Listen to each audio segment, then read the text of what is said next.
Welcome back to the Infinite Jungle. On today's episode, I'm going to be talking about the main takeaways of all core developers execution call number 208, where developers set a tentative mainnet date, a tentative date for Pectra activation on Ethereum mainnet. They tentatively set it for April the 30th, which is significantly earlier than I expected. Well, maybe not too much significantly earlier. I was expecting some date in potentially May, if not later, and April 30th is the last day of the month. Developers set this date basically one day after the Pectra upgrade went live on the Hoodi testnet. We're going to get into how developers came to the decision of April 30th and get into some of the lingering concerns about the date that they've set. In the second half of this show, I have a very important announcement to make for all of my Infinite Jungle listeners.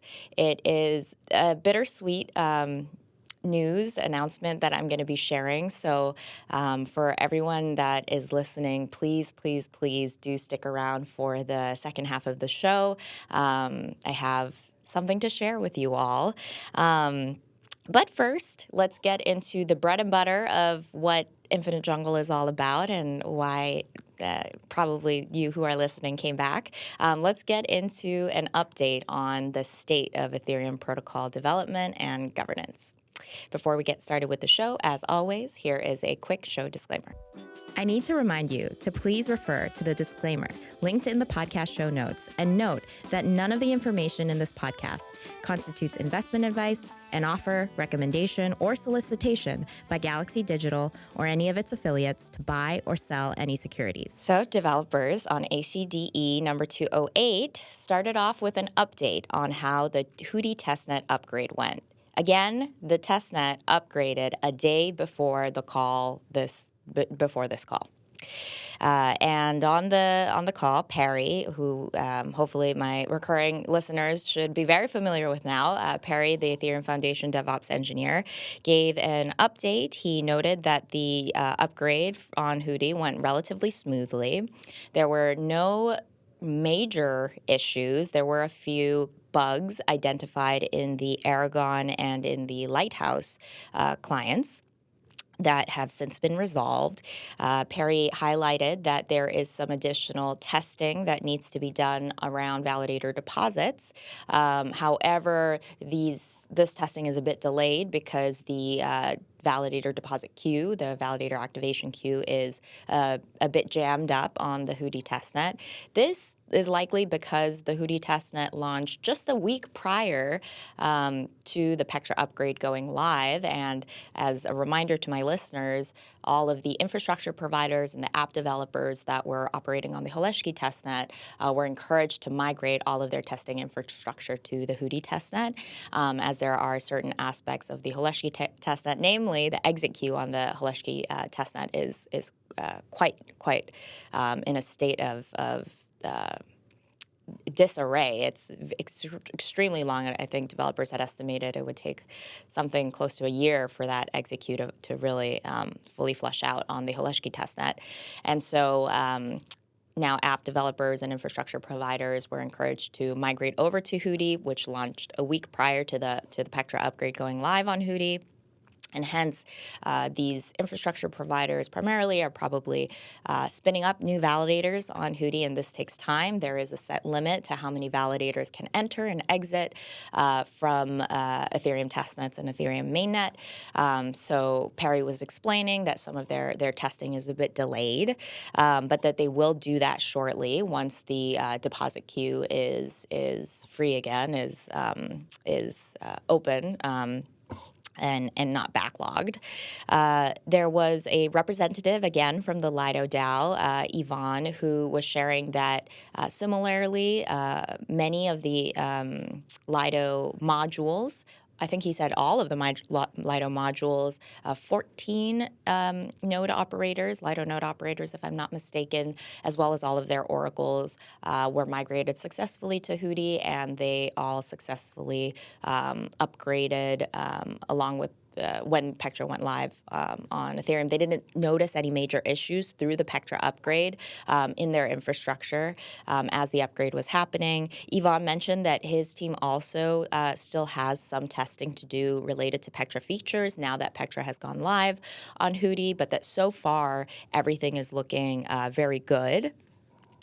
One other note that was shared when developers were talking about the Hoodi testnet upgrade was that some of the other infrastructure providers, such as Liquid Restaking Protocol EtherFi and also restaking protocol EigenLayer, these apps have a dependency on another smart contract application, a multi-sig wallet application called Gnosis Safe, and Gnosis Safe that tooling, that application had not been launched on Hoodi, so they haven't been able to start their Pectra testing. It was shared on the call that the Gnosis Safe smart contracts are live on Hoodi and that those apps should be able to start testing immediately, that is no longer a blocker. So those were some of the details and the feedback that developers had on how they thought the Pectra upgrade went on Hoodi. And yes, there is some testing, some infrastructure providers that still need to earnestly start testing their code base against the new Pectra features, of course. But overall, the sentiment was very positive. The sentiment was very obviously, it was sentiment that was much better than the sentiment shared after the Sepolia and the Holeshki testnets, both of which caused major network disruptions on those testnets. So developers were feeling good.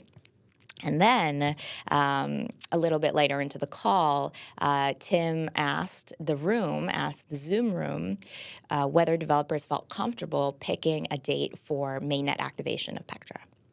And a couple of dates were shared by the former editor of Week in Ethereum News newsletter. His name's Andrew, and Andrew shared on the call agenda on the GitHub in advance of the call a couple of dates for possible Pectra mainnet activation dates. And these dates ranged from April 30th. That was the most expedient date that was suggested by Andrew, because April 30th is 30 days from Pectra activation on Hoodi. And then a couple of other dates throughout May, and then a couple of dates, I think, that even went into June. And couple of developers spoke up. Tim, to his credit, Tim was very, I don't even think Tim was expecting that developers would be willing to pick a date for mainnet so soon after the Hoodi testnet upgrade.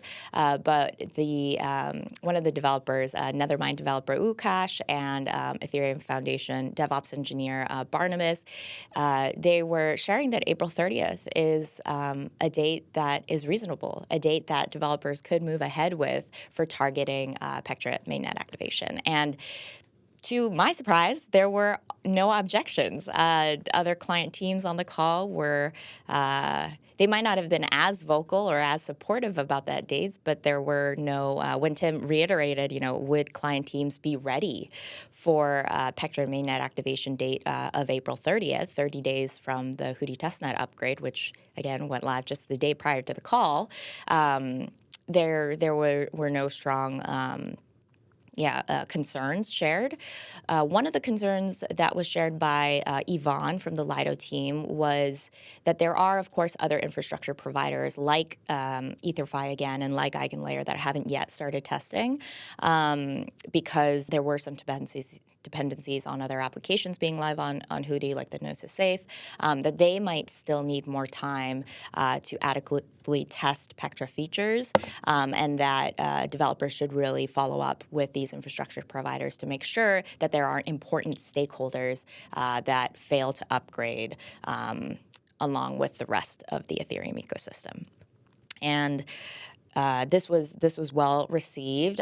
This is one of the reasons why when I started off this show, I said it was a tentative mainnet date because developers have agreed to reconfirm or finalize the Pectra mainnet date on next week's ACDE call. So after they've had a week to digest, after think through this decision a bit more, and also reach out to important stakeholders, other important stakeholder groups that were not present on the latest call. There were calls made out of is anyone from EtherFi in the room? But for stakeholders that weren't able to make it to the call. Developers said, let's set the tentative date as April 30th for now, and let's revisit after we've had a week to do some outreach.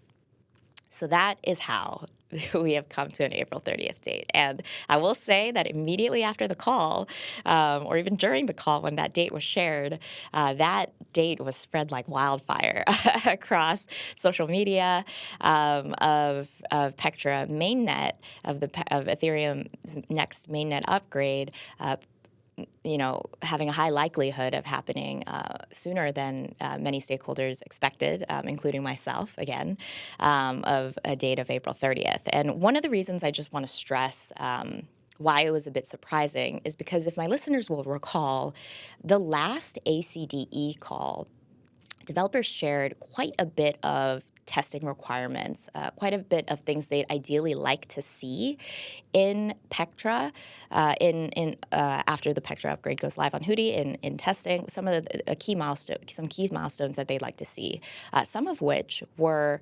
adequately testing validator attestation aggregations. And another one was adequately testing the functionality of the slasher mechanism, the additional software that validators can run to identify malicious behavior on the network. And again, Perry was mentioning on this week's call that there is some additional testing that they'd like to do on validator operations like deposits and consolidations. Yvonne from the Lido team had estimated that it could take from a month to a month and a half to adequately migrate all of their testing infrastructure to a new testnet like Hoodi.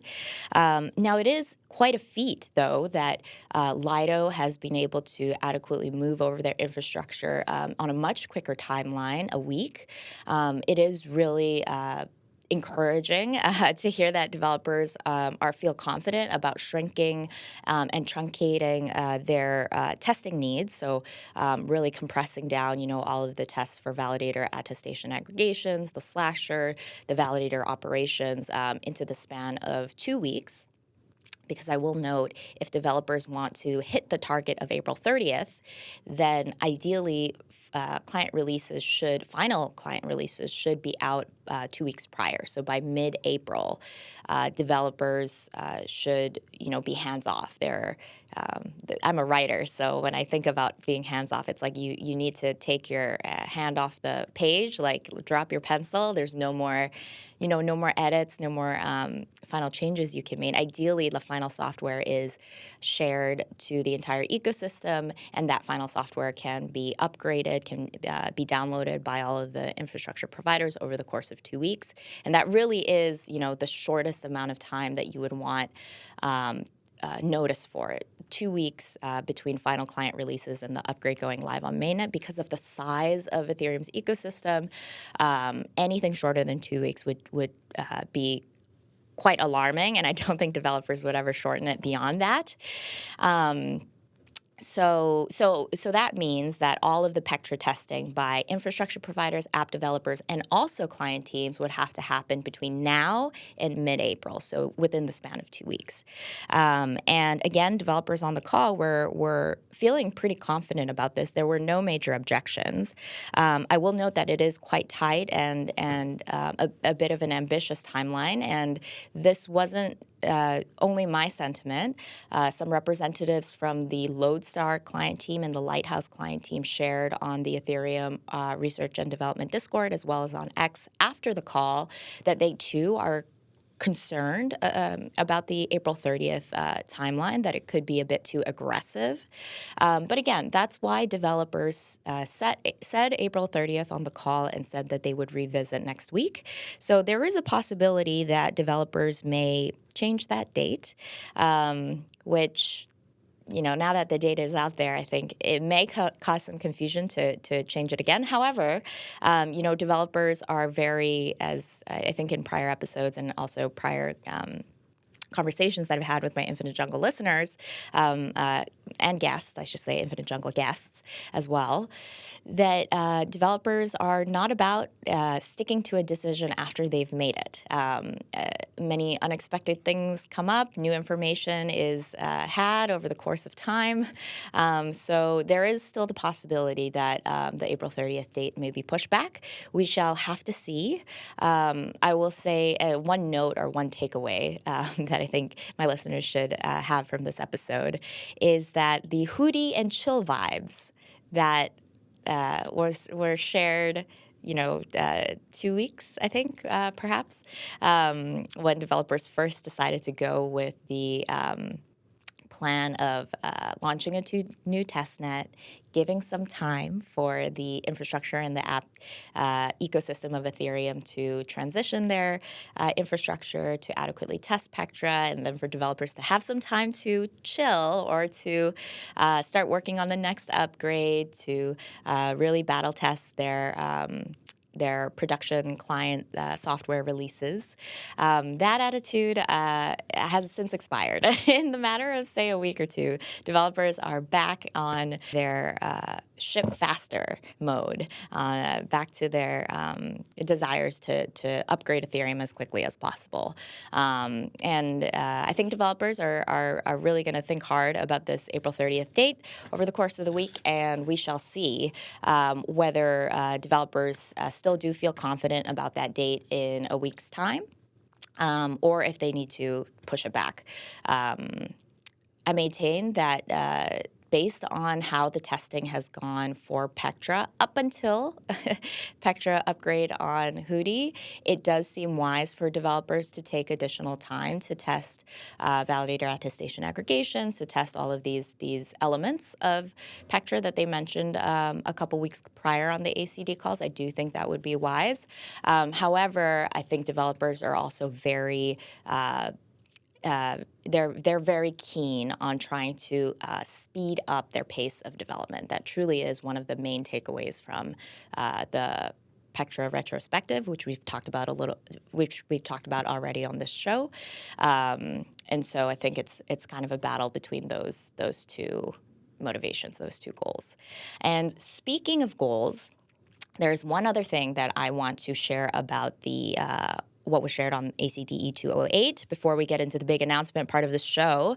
The other big takeaway and the other big aspect of the call that my listeners should know from the latest ACD is the conclusion on EOF. So this is related to not Pectra, but the upgrade after Pectra, Fusaka. And there was a pretty large discussion on the latest ACD call of whether or not developers should continue to work on EOF for the Fusaka upgrade. Developers have talked about including EOF in an Ethereum upgrade for several years.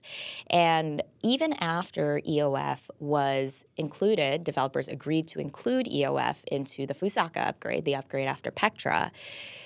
This is not the first time that developers have reopened the discussion of whether that was a wise decision. EOF, I will remind the listeners, is a major overhaul to Ethereum's execution environment. It introduces several improvements to the Ethereum virtual machine, the EVM.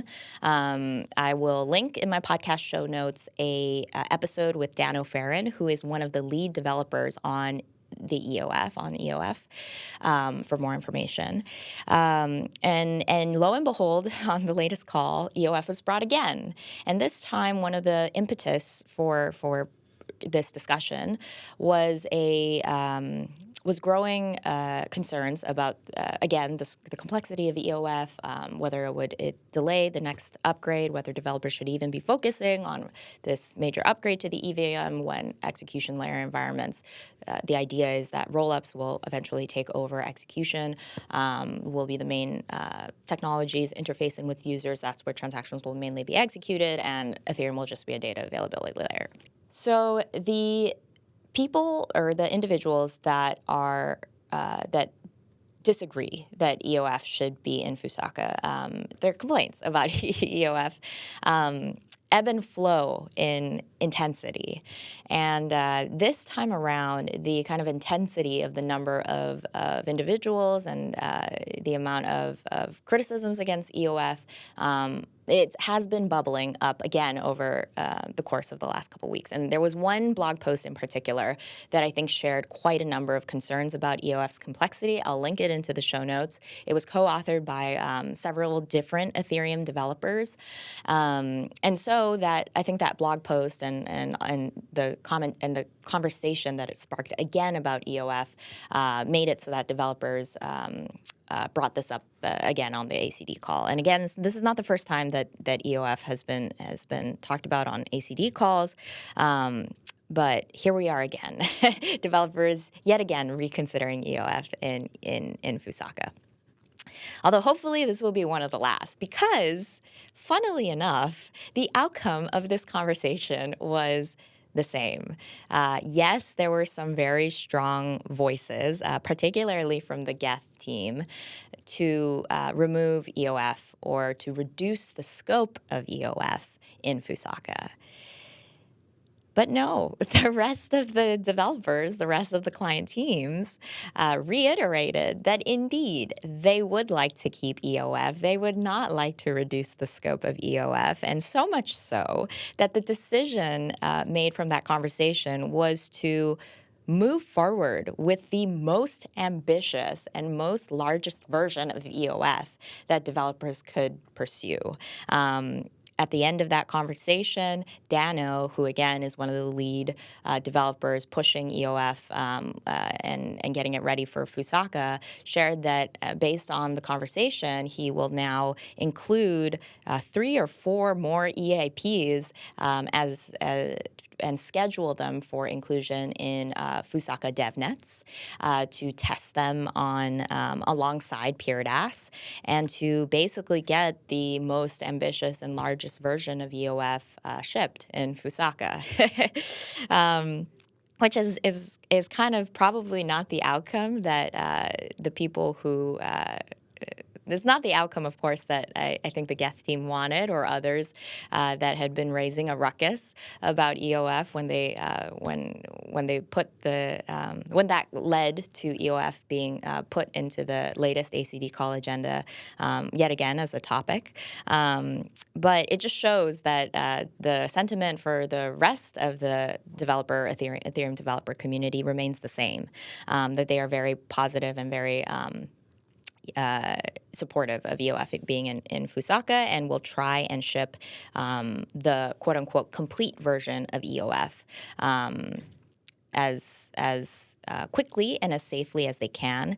I will note that the way Dano has shared they will implement the additional EIPs for EOF is through a staged way. So they'll initially implement and are already testing a batch, a subset of EOF EIPs on multi-client DevNet, and slowly they'll start adding in the rest of the EOF EIPs in a piecemeal manner. And if at any point in this process it is developers determine that PeerDAS, which is the main code change in Fusaka for the consensus layer, if it is that PeerDAS is ready by the time that EOF has fully tested, say only 10 out of 15 EIPs or 12 out of 15 EOF EIPs, then the EOF team and developers will simply ship the upgrade as is without the complete EOF picture. They'll just ship as soon as PeerDAS is ready. And this is a sentiment that was reiterated on the call, not just by Dano, but also by Ethereum Foundation researcher Ansgar, and all client teams they did not object to this kind of path forward. Developers through this discussion not only reaffirmed their commitment to EOF, but reaffirmed their stronger commitment to shipping PeerDAS as quickly as possible, to shipping the upgrade that will scale Ethereum's blob capacity and make Ethereum a more performant data availability layer for rollups. And again, they shared a timeline by the end of this year. Developers shared were very adamant that their goal is to ship the next Ethereum upgrade, Fusaka, by the end of this year. And the reason why I want to highlight that is because, again, that is a very ambitious target. Developers historically have shipped upgrades once a year at most. I will say there are smaller upgrades like Great Glacier and other upgrades that really only included a very, very minor code change. But when it comes to upgrades of the size of Fusaka, which is a pretty major overhaul to the consensus layer, it also impacts the execution layer, and then also EOF going into, again, a major overhaul to the EVM. These are code changes that developers that are not easy for client teams to implement. And one of the other reasons why I think this is also ambitious is because of another aspect of the call, which I'm not going to get into very much due to limited time. But there was an aspect of the call where developers talked about formalizing the Ethereum upgrade process. So in light of what happened on Hoodi and Sepolia testnets, developers want to create standards and formal processes for evaluating the readiness of an upgrade for Ethereum. Some of the requirements is like creating an incident response team for every upgrade. So every time an upgrade goes live on testnet or mainnet, there's key representatives from all of the client teams, someone from the DevOps team, someone from the security team, let's say, who will be pinged, who knows that they have to be online during that upgrade and can respond immediately if anything goes wrong. Some of the other requirements of that process document is making sure that testnet upgrades on Ethereum are at least 14 days apart and that an upgrade is released on at least 2 public testnets before it reaches mainnet. There were other dates or timelines shared, like there has to be at minimum 30 days between the last testnet upgrade and then Ethereum mainnet. There has to be at least 30 days between client releases and the first public testnet upgrade. Of course, developers are going to discuss all the elements of this document over the coming weeks and months, but some parts of the document that are relevant for Pectra's preparations for mainnet, developers already agreed that they're going to implement those parts of the document, like the incident security response team or whatever. They're going to implement those aspects of the document immediately. And I'll link in the show notes to the document as well if my listeners want to read further in more detail what kind of formalities developers want to introduce to make sure that the upgrade process of Ethereum happens in a standardized and safe way every time. But based on the details of that document, developers need at least like 3 months to work through the last stages of implementing an upgrade on mainnet. So if they want to implement Fusaka by end of the year and you work backwards, the entirety of December is really just the time between the last testnet upgrade and Ethereum mainnet. November is the entirety of the public testnet upgrades, right? You have a minimum 2, 14 days apart. That's an entire month. You have the entirety of October, which is the period between when client releases are out and the first testnet upgrade. And so that really only leaves, say, mid-May or beginning of May, depending on when the Pectra upgrade goes live, to September, when developers, about 5 months, when developers can really focus their undivided attention on shipping the Fusaka upgrade, which, given the complete EOF picture, the Fusaka, the PeerDAS picture and goals, is not a lot of time, given the scope of what developers are hoping to include in Fusaka. And I think one of the takeaways from this I want to highlight is that something has got to give if developers are adamant about meeting the timeline of Fusaka end of this year, be it the scope of the upgrade or the goal of the upgrade. And what I mean by that is right now developers are testing PeerDAS in such a way that PeerDAS will double the blob count, double the blob capacity of Ethereum for Pectra. So Pectra will double the blob capacity from a target of 3 blobs per block to 6. And testing right now is starting with the baseline that PeerDAS will be able to double blob capacity per block from a target of 6 to 12. Now, ideally, that is not the increase that PeerDAS ultimately is able to give once it's ready for mainnet. Ideally, PeerDAS developers estimate could maximally increase blob capacity by 8 multiples, such that the target of blobs becomes something of 48, like 48 blobs per block as a target, which would be a huge increase to the scale of Ethereum as a data availability layer. It would be a pretty big jump. Now, in order for developers to be able to reach that goal, there will be quite a bit of testing, quite a bit of optimizations that need to be made on the networking layer of Ethereum, the core protocol of Ethereum. However, if it really is the timeline, if the timeline of December is really what developers are trying to hit, then I think the impact of PeerDAS might have to be more conservative. Also, if it really is that December is the really final cutoff for when developers want to ship Fusaka, then I think there is also a question of the scope of the upgrade. So as I shared on the prior Infinite Jungle episode, there are already code changes that developers are in unanimous agreement about including into Fusaka. One of them, developers reconfirmed on the latest call. One of them is the mod XP gas precompile repricing. I don't know the exact title of the EIP, but it's basically an EIP that will help developers be able to safely increase the block gas limit of the Ethereum base layer. And this is something all client teams are unanimous in agreement about including. They've also unanimously agreed on including a few other EIPs into Fusaka. They are quote-unquote considered for inclusion.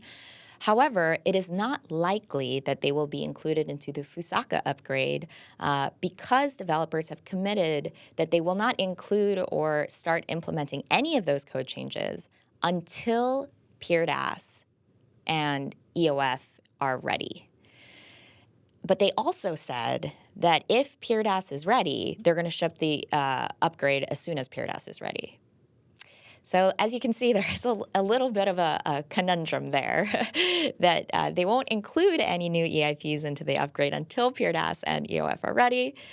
But they also say that if PeerDAS is ready, then the upgrade ships immediately because that's how important PeerDAS is. I'm sure that what they mean is that as they're working on PeerDAS, because PeerDAS is primarily a consensus layer change, although there are execution layer changes that need to be made alongside it, because PeerDAS is a consensus layer change. While consensus layer developers are working on PeerDAS, figuring out its kinks, there is room and there is bandwidth for execution layer focused teams to start working on other execution layer changes. For example, like the mod XP precompile repricing.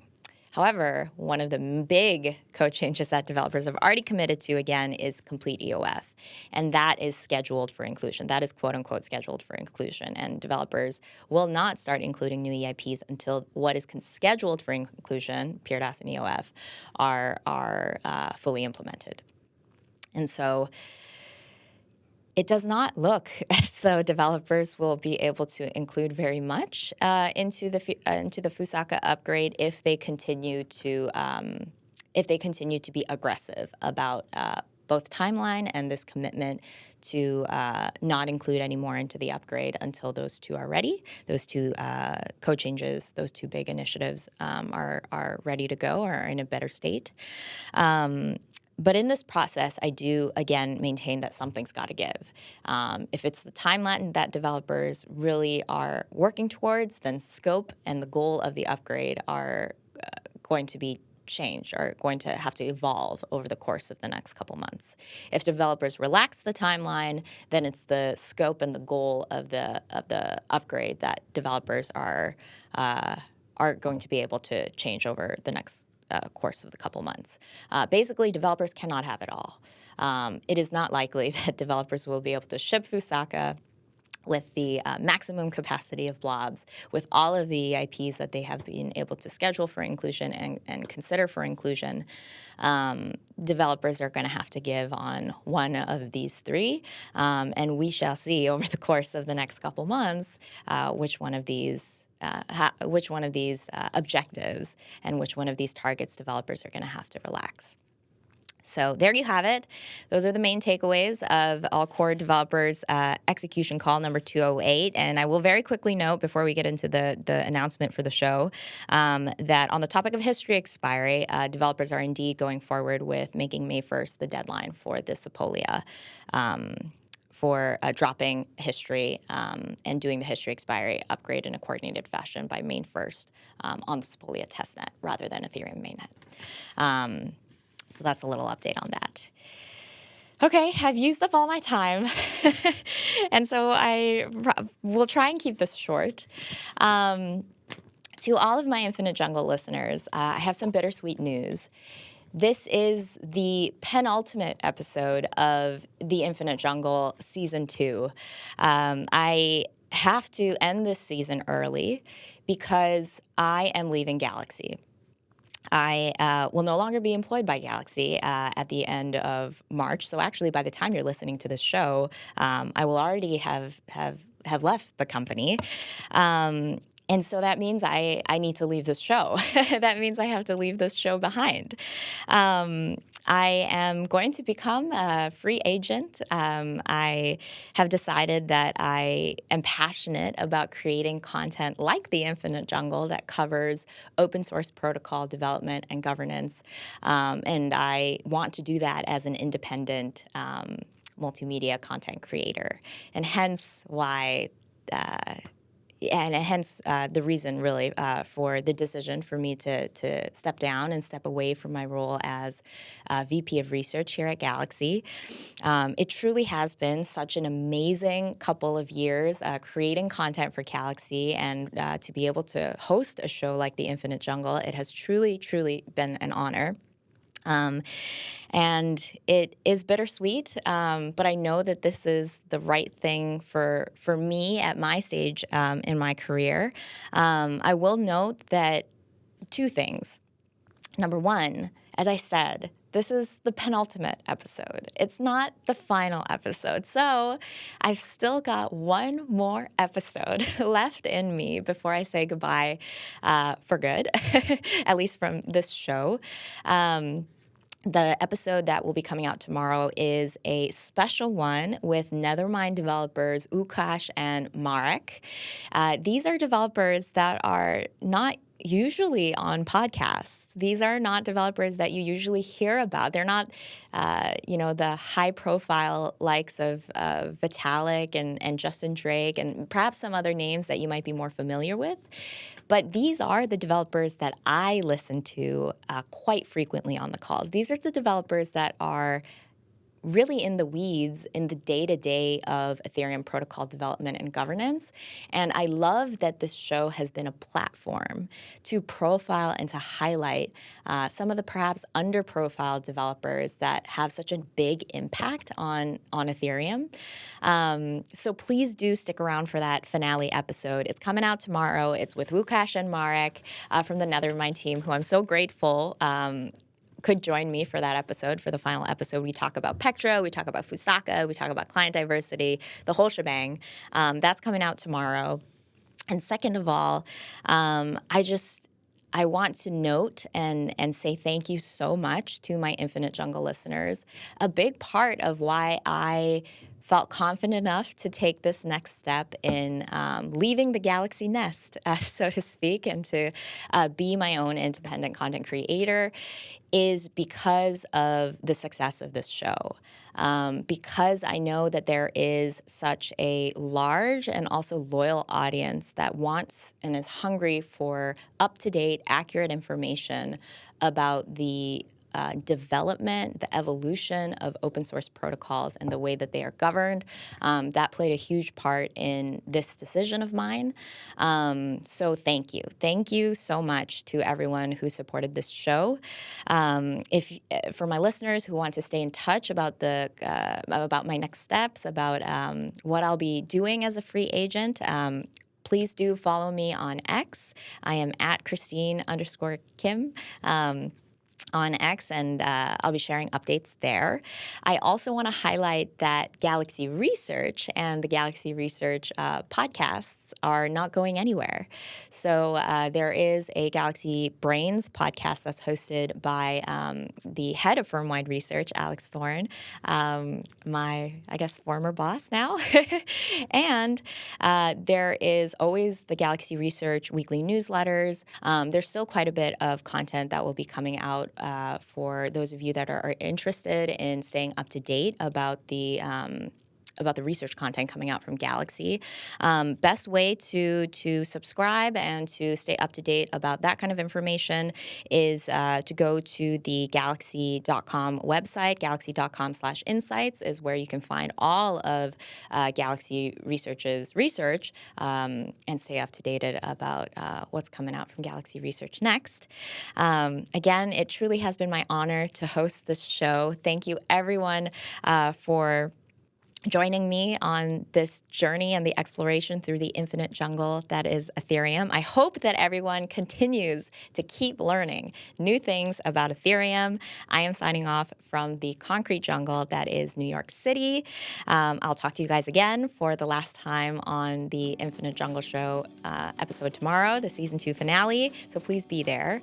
In your explorations of the infinite jungle that is Ethereum, stay safe out there.